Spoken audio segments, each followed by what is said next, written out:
This is the clay that I'll be using for this project. It's been hidden in my drawer for years and I felt bad for not using it. I don't really recommend this brand because it gave me such a hard time. As you can see, this is its consistency. Though the pros are it didn't stick to my hands, and unlike other clays of this type, it doesn't leave powdery residue on your hands or the surface. It's also not too prone to cracks, and the finished product feels sturdier compared to the Jovi ADC brand. At first, of course, you need to knead the clay properly. I kneaded it for a few minutes, then I made the cubes for the calendar. I'm just eyeballing the amount to make them even and flattening them with my hands or an acrylic block to get a uniform square shape. Now I'm shaping the body for the bancha calendar. Even before I started the other parts, I already noticed that the body I made was sagging. It sagged really fast. I know it's because it's thick and heavy, but it shouldn't sag this much. I tried conditioning it again for a few more minutes, and then I started making the basket at the back, which will hold the cubes.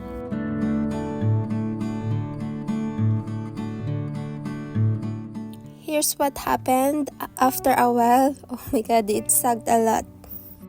Even the basket, which wasn't that heavy, sagged too. So here's what I did. I spread the clay and left it exposed to air for about 3 hours. I kept flipping it every 30 minutes so it wouldn't dry completely. Here's the dried body.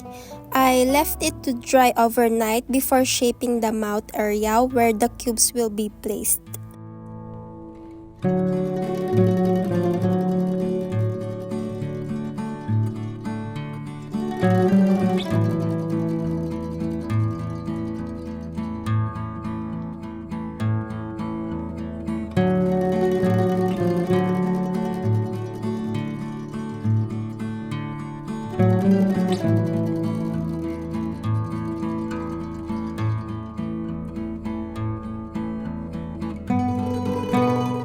See these cubes? That's what happens when the clay is too soft. Even if I dry them on a silk screen, they still end up with the dents. So I just patched all the sides of each cube. Since I already knew this clay tends to sag badly, I added aluminum wire for support. This is for bancha's ears.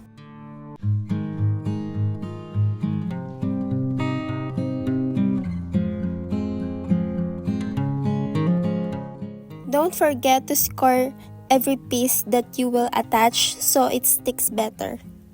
This type of air dry clay isn't as strong as others like cold porcelain or resin clay. It's very brittle.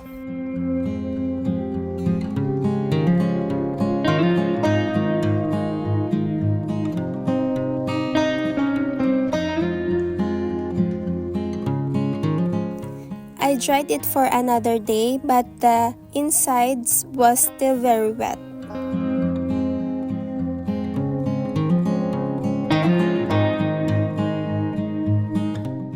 Don't do what I did, because if you try this with other brands like Jovi or Dry Clay, it probably crack or get ruined. While waiting for the body to fully dry, I started adding bancha's other design details. This is already the 3rd day and it's still not fully dry inside.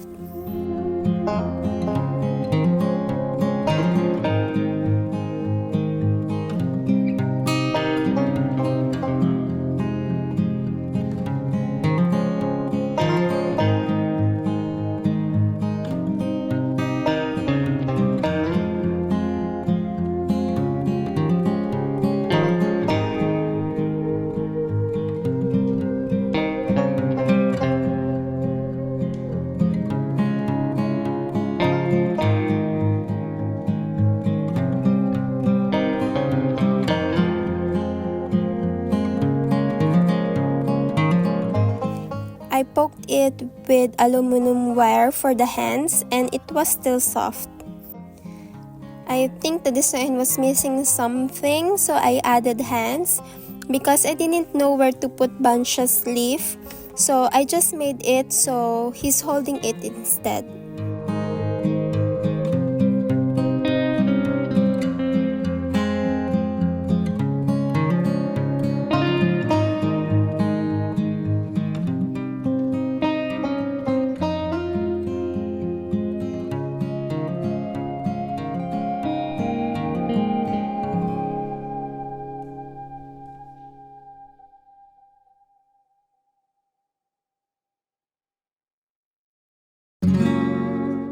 I also attached the basket at the back.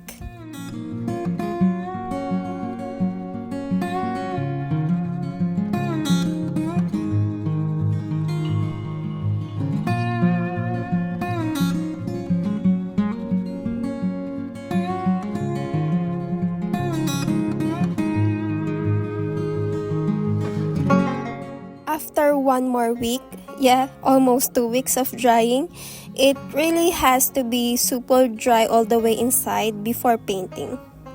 Now it's time to sand it and paint it with gesso.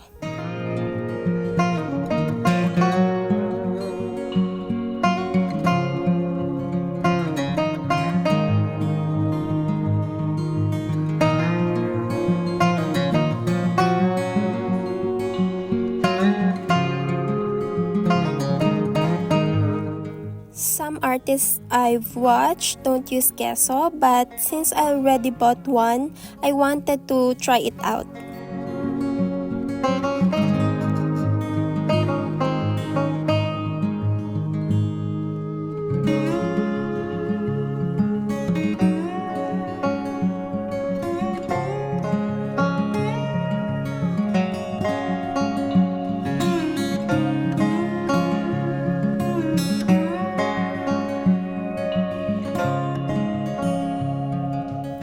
I'll let the gesso dry for 2 days before painting Bancha again. These are the colors I'll be using. I'm using gouache. It's my first time using it to paint the entire piece, so I'm really nervous. I usually use acrylic paint.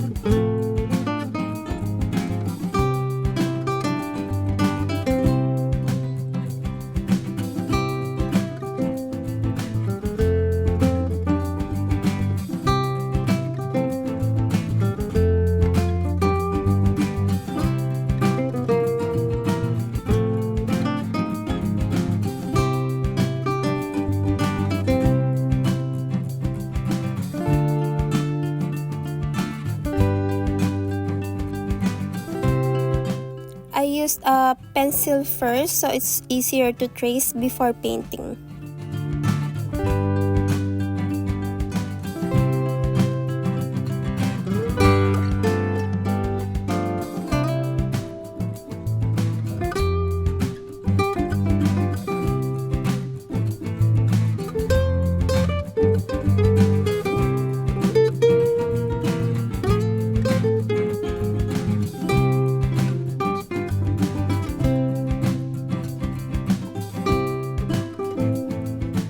Then I tried again to see if the cubes still fit into the mouth area, but they didn't fit properly anymore because the paint made them slightly thicker, so they were a bit hard to insert.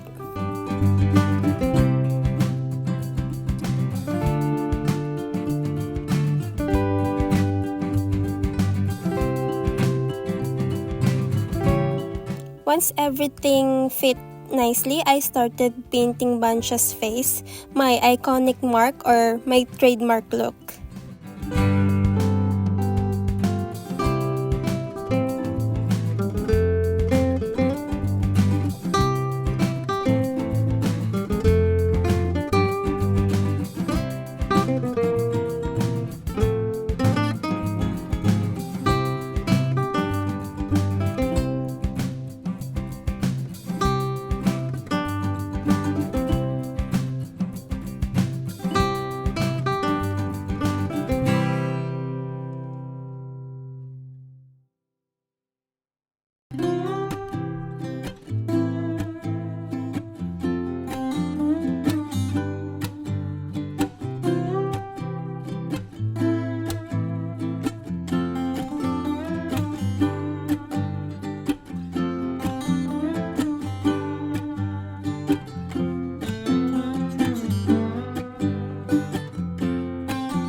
more cubes because I just realized I was missing one cube.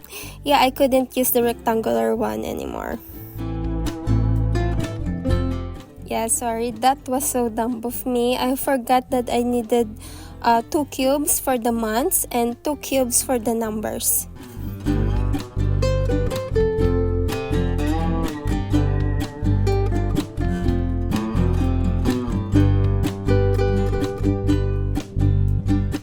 And after writing the months and numbers, I forgot to paint them with gouge first. Yeah, so many mistakes in this project. But it's alright because after it dried, the writing didn't completely fade.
Recently discovered the sealant called Focus Acrylic Gloss, so this is what I'll be using.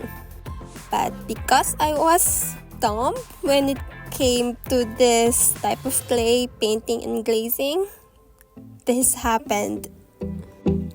I didn't realize I shouldn't brush it over and over and over again. I totally forgot that the gouge can be reactivated with water. And I was using a water-based glaze. And I brushed it multiple times. I tried fixing it, but I knew if I kept brushing, the paint would just spread more. So I just cleaned it a bit and let it dry first before fixing it again.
I was super nervous glazing the cubes. At this point, I hadn't researched yet how to prevent the paint from smudging. What I could have done was spray a different type of sealant first so the paint wouldn't smudge from the brush.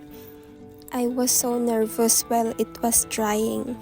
Luckily, it didn't bleed. So here's the finished bancha calendar. I fixed the paint using gouge again, but this time I sealed it first with my spray sealer before glazing it with Focus Acrylic Gloss. I really love how it turned out, even though there were so many mistakes in this project. That's just how it is when it's your first time working with a new medium. But that's a good thing, of course. It's a lesson for the future projects. I'm super happy because even though I'm always in front of the PC, I actually remember to check my calendar now because it's cute. And since I adjust the date every day, I don't forget anymore. Thank you so much for watching and supporting me. I'll see you in my next video.